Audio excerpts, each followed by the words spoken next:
ধন্যবাদ ধন্যবাদ সবাইকে জানাই আন্তরিক প্রীতি ও শুভেচ্ছা। সামনে তৃতীয় পর্যায়ক্রমিক পরীক্ষা 2025 সালের নবম শ্রেণীর জীবনবিজ্ঞান এমসিকিউ নিয়ে তোমাদের সামনে আমি উপস্থিত হয়েছি। স্মার্ট ম্যাথ সলিউশন চ্যানেলের পক্ষ থেকে আমি পিএন কুমার। 1 নম্বর প্রশ্ন, ফড়িং এর শ্বাস অঙ্গ হল ট্রাকিয়া। 2 নম্বর প্রশ্ন, অ্যালার্জি প্রতিরোধ করে ইওসিনোফিল।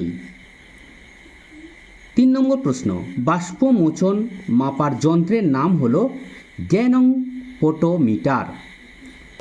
4 নম্বর প্রশ্ন, মানব দেহে ইউরিয়া উৎপন্ন হয় যকৃতে।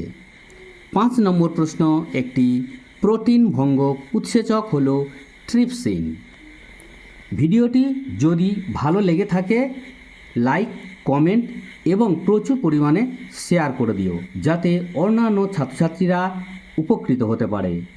আজকের এই পর্যন্ত, আগামীকাল আবার দেখা হবে। আমি বিদায় নিলাম, পিএন কুমার। সবাই ভালো থেকো, সুস্থ থেকো।